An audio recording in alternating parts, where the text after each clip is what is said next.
everyone, welcome to another Music Talk Tuesday.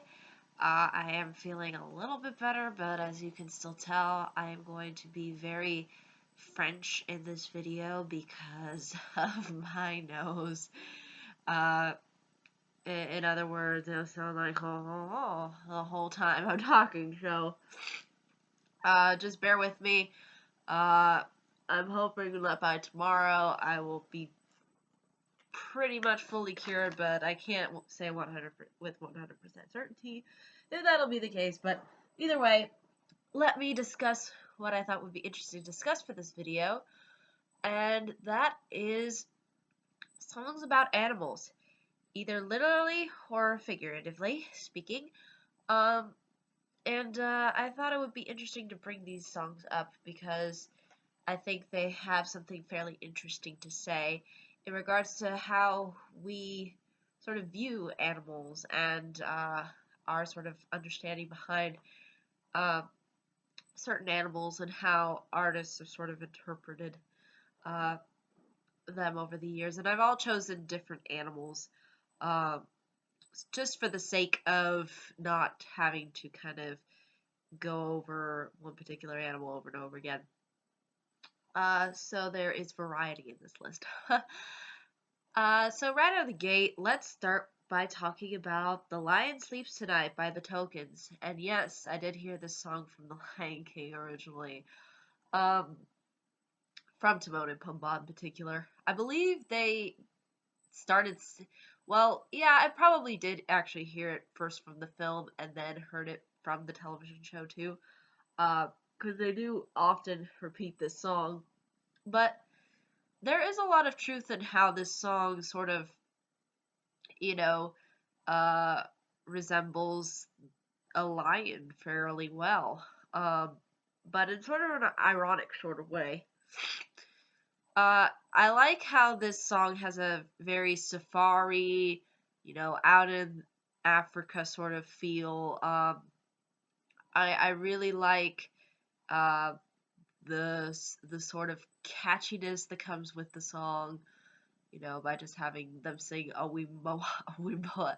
It gets stuck in your head. This is one of those kinds of songs. But I really like how it's very upbeat and, it just kind of maintains this level uh, of innocence throughout.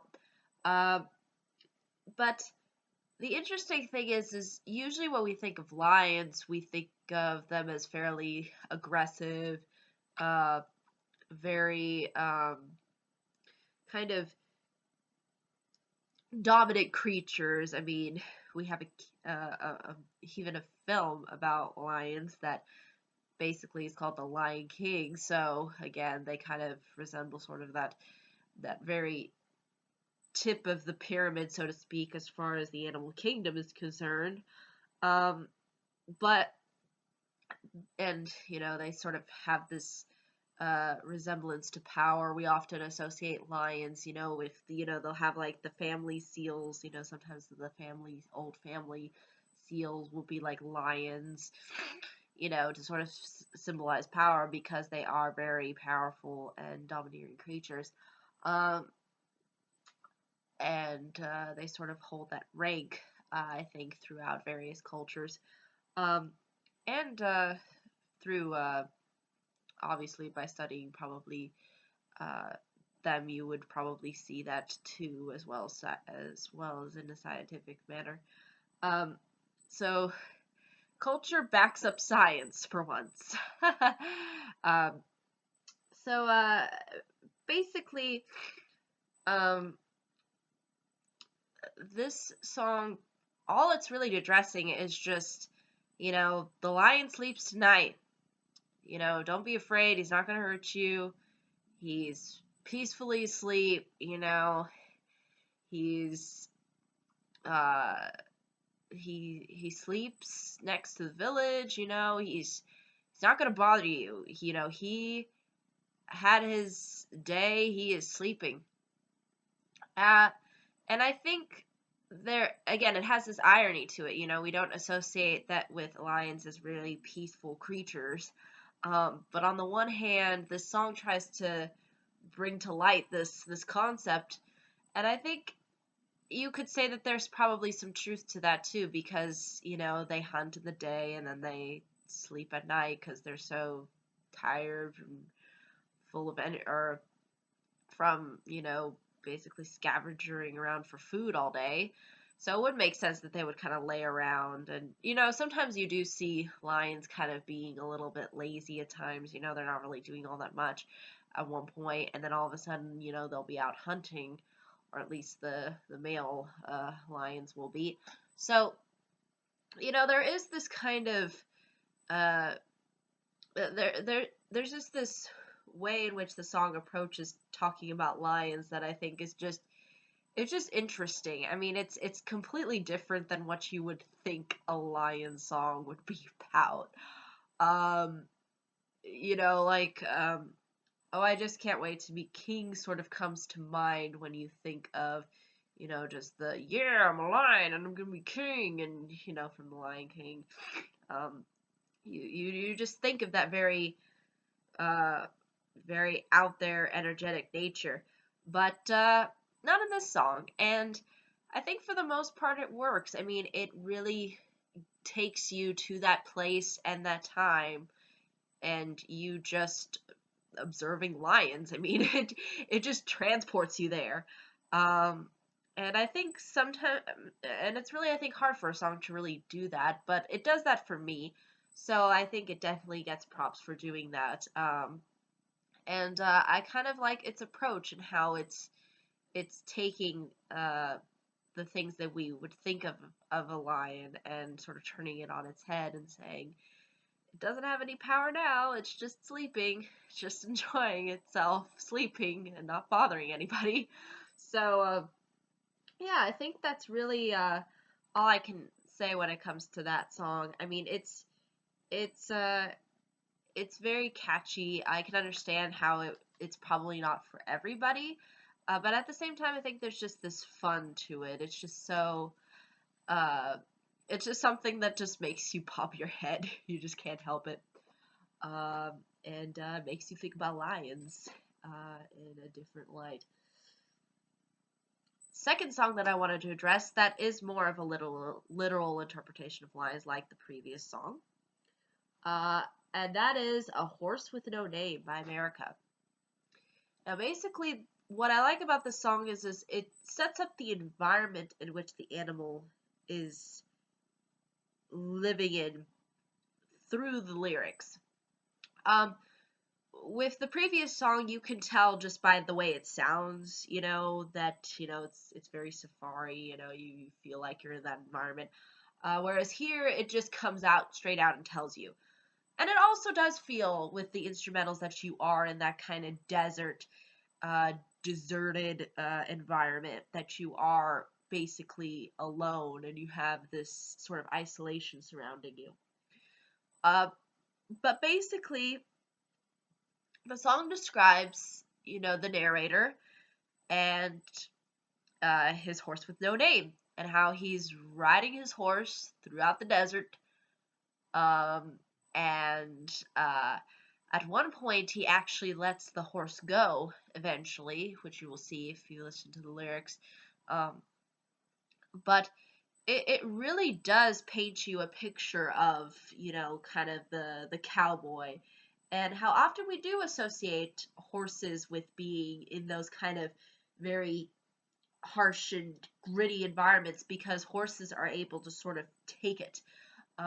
They are very strong animals who are capable of going these long distances and stretches of basically wasteland where there's nothing there.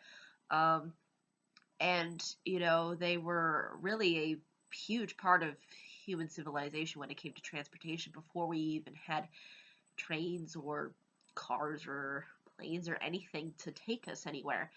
And you really do feel how that's really part of the song, and it's sort of part of the environment in which the animal was used for, in particular for our narrator, because that's all he has. All he has is this horse, and he's just going through the desert with nothing there. And basically, sort of the horse with no name, even the horse doesn't have sort of a, I guess you could say, uh, identity or uh, or I guess meaning surrounding it, because they are just so away from the world, like they just don't exist because they're in the middle of nowhere. Um, so you do really kind of understand how that environment is is so isolating, but it was a way in which to get across through all of that isolation, and horses were a big part of that. And you can really picture somebody, sort of riding a horse throughout this song, just by its instrumentals. And you know you do feel like that cowboy, just riding through. And it really does do its it serves its the song serves its purpose well, as far as uh, having a particular animal there. And I think it's definitely one of those songs that I think will uh, remain memorable for that reason. So that's all I think I can say about that one. But moving on now to something that is a little bit more on the metaphorical side. Uh, and that is Hungry Like the Wolf by Duran. Now, some people might consider this sort of a horror song, or a Halloween song, but it doesn't really state werewolf. It just states wolf. So I'm going with more of the wolf interpretation here, as opposed to the mythical creature that we associate with. Because it doesn't say werewolf, it says wolf. But basically, um, the hungry like the wolf is kind of like a metaphor for basically a soccer. um, because there is a woman that is mentioned in the song, and he, like, just one look at her and he's now hungry like the wolf. um, so that's really basically, that's pretty much the song, um, in a nutshell. But um, it also has things in it that are more based upon a literal interpretation of a wolf, like the full moon, the howling, all of that stuff is also part of the song. It's just all addressed within this kind of sort of creepy metaphor. And there are points where you can feel like somebody's breathing, like someone's actually running. Um, so I think it is trying to give this sort of sinister, dark nature to it. And I think we often associate wolves with that, since they mostly come out at nighttime, and we often, associate wolves as sort of um, very predatory creatures. And uh, we often think uh, of them as, maybe threatening at points.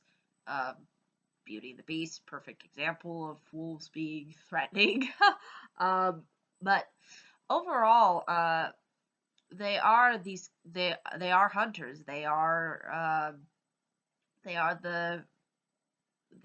basically the equivalent of uh, of lions, but maybe more so within the forest as opposed to Africa. And uh, they sort of have this desire to eat, uh, in the same way a man can, I guess, desire for a woman. Not to say that it is right, that both these situations, the way that they're placed in this metaphor, are right, but they are sort of frightening in a way. Um, that they are very kind of they're kind of aggressive and overly creepy, because throughout the song you'll see how um, the guy tries to stalk her, and it is trying to be this kind of kind of sinister song, but I think it encapsulates a lot of what we associate with that particular animal, the wolf, um, because they are these kinds of creatures. Um, and I think this metaphor suits it well for a stalker. um, but I think that's really ultimately all I can say about this song. It is catchy. It has this kind of ironic, upbeat nature to it, but then it has this sort of dark undertone at points, especially when you hear the person sort of running away and breathing really hard and sort of freaking out. But yeah, I think that's really ultimately all I can say about it. Uh, without giving away much of the enjoyment, because a lot of it you can see and sort of or can kind of picture in your mind. And I think I could picture myself or in a scenario where a wolf is actually chasing me. Or, there are points in the song where I feel like, it's trying to be kind of sneaky, in the same way a wolf would probably be with its prey. So that's kind of the purpose of the song, and I think it ultimately works out really well. Could you associate it with Halloween? Absolutely, but I don't think there's a completely direct connotation to Halloween. Um, but it's enjoyable nonetheless, and I think reflects a lot of what we associate with when it comes to the wolf. Um, so third to last song, "Everybody Wants to Be a Cat," uh, by the Aristocats. And yes, I will admit this particular Disney film is probably not that strong. It has got a lot of maybe plot issues as far as, it meanders, and it doesn't really hold the candle to a lot of the other Disney films. But this song, "Everybody Wants to Be a Cat," is just so unbelievably catchy. It cannot not put it on this list. Um, and I think it is the genuine standout of the songs that are in this film. So again, even when Disney has, in particular, film flop, they'll at least have something that's somewhat decent as far as songs are concerned. And this one, I think, is definitely one that is worth a recommendation. What I do really enjoy about this song is it's very cool, and it has this jazziness to it that I think really works well for a cat, because cats are kind of sly. They're just kind of, they rub themselves up against you. They're not really they're very slick creatures. They kind of come and go. Um, but they sometimes try to act cool at times. And I think this song was trying to show how cool cats are. Because, just by the title itself, "Everybody Wants to Be a Cat," you could tell that they're trying to convince everybody that everybody wants to be a cat. Because the cat's the only cat who knows where it's at. And it puts a lot of funny, kind of goofy, rhymes in there.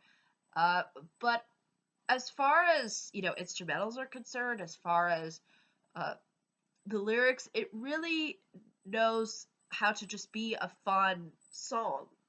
I mean, it doesn't necessarily need to mean anything so deep and uh, deep as some of the other songs that I've been mentioning have been, but at the same time, regardless of the fact that it has a certain amount of simplicity to it, I think there's a certain amount of enjoyment, and I think an amount of relation to the animal that is talking about, the cat.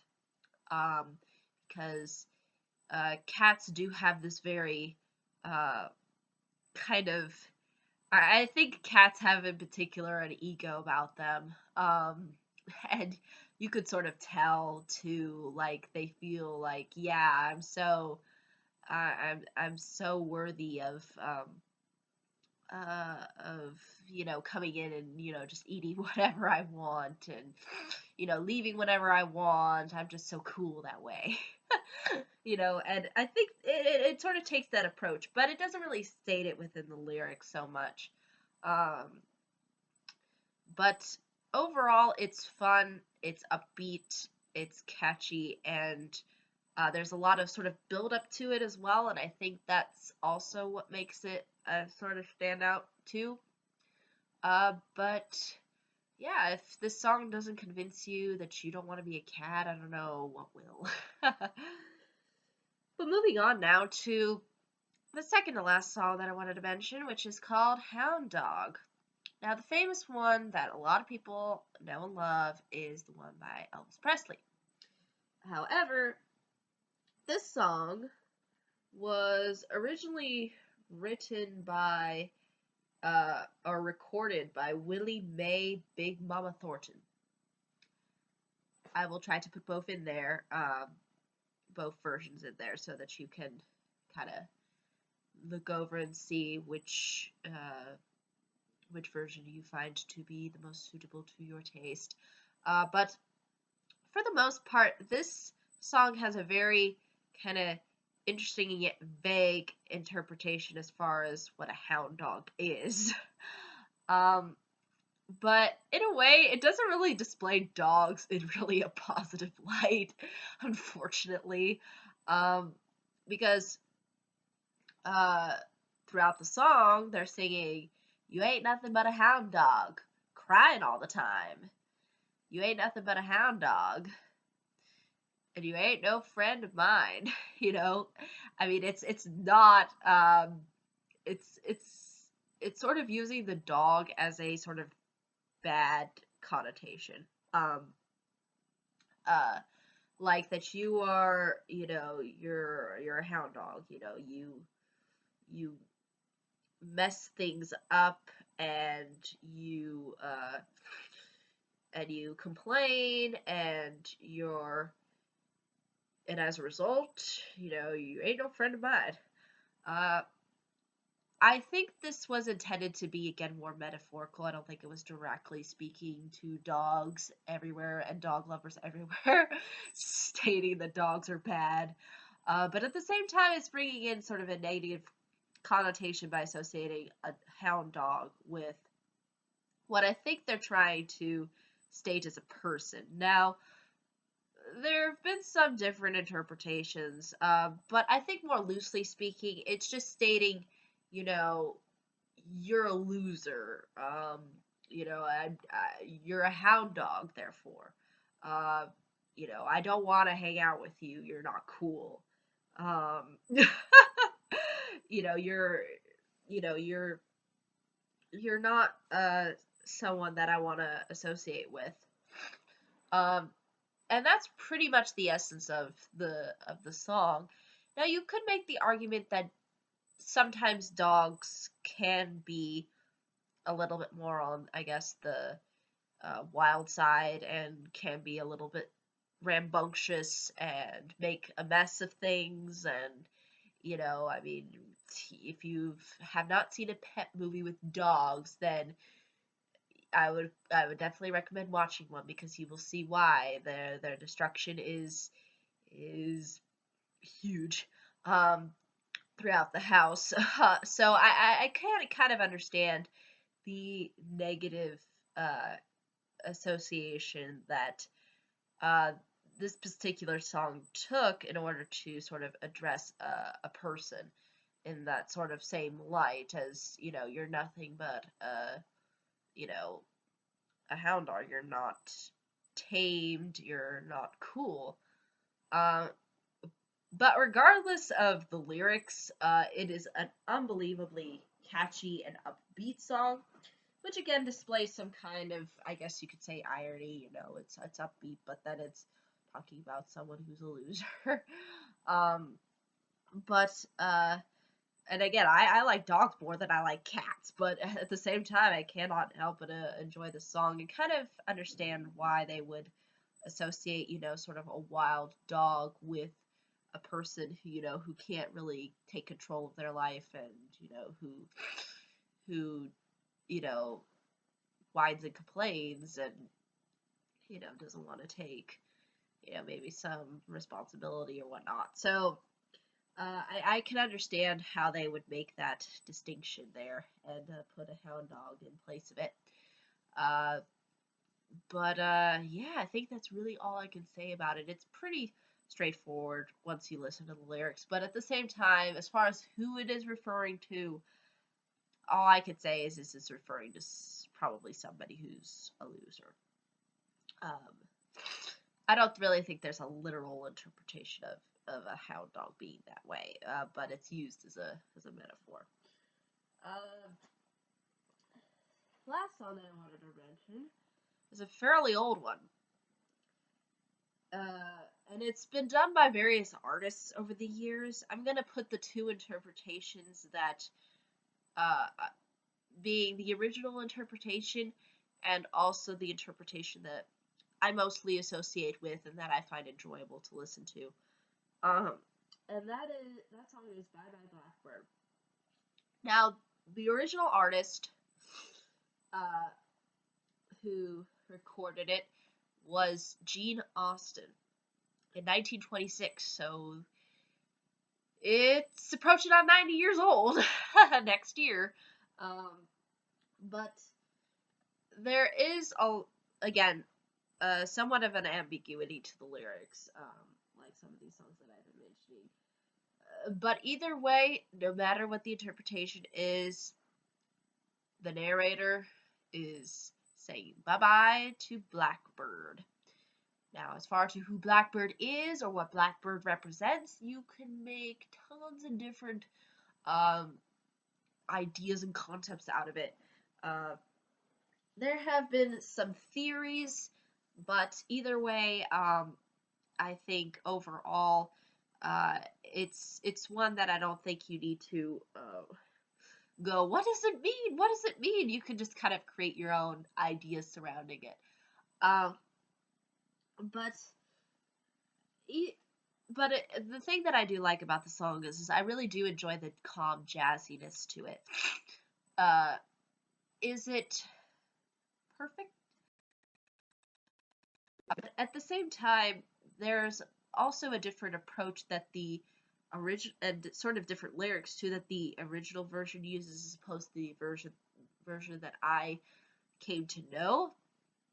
And the version that I came to know is actually from the film Public Enemies, which I'll admit is not Johnny Depp's best, but at the same time, I did find myself enjoying that song a lot, and the original version I think has a lot of sort of beauty and a sort of upbeatness to it that's not in the uh, Public Enemies version, but there is often, I think, an association, usually when it comes to birds, like for example, Freebird, um, Leonard Skinner, uh, and I like to associate that one more with freedom than with this song because again, I think this song is really more open to interpretation.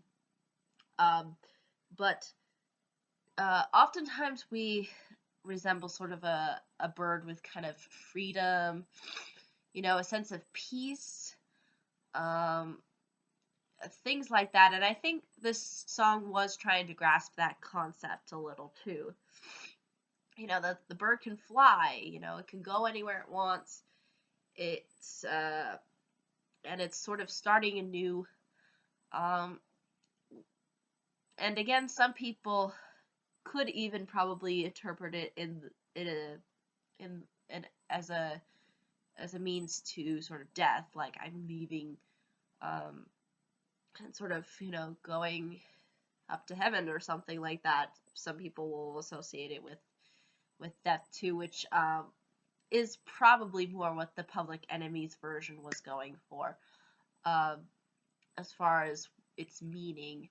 But I think there is this kind of beauty to it and this sophistication that I think can sort of allow the viewer to kind of imagine a blackbird, um, or think of the things that we would associate with such a kind of an animal, of a bird in general. I like to associate, I wanted to put Freebird on a different list because I think that's more of a song about, freedom and Whereas this one has a lot of different connotations to it, and I think can be interpreted in various different ways.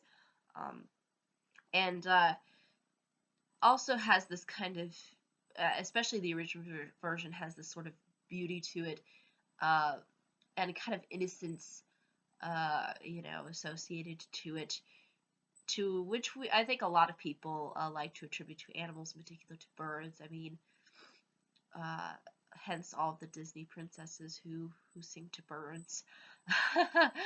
But yeah, I think that's really ultimately all I can say uh, about this list in particular. I'll be sure to put all the songs below so that you may enjoy them.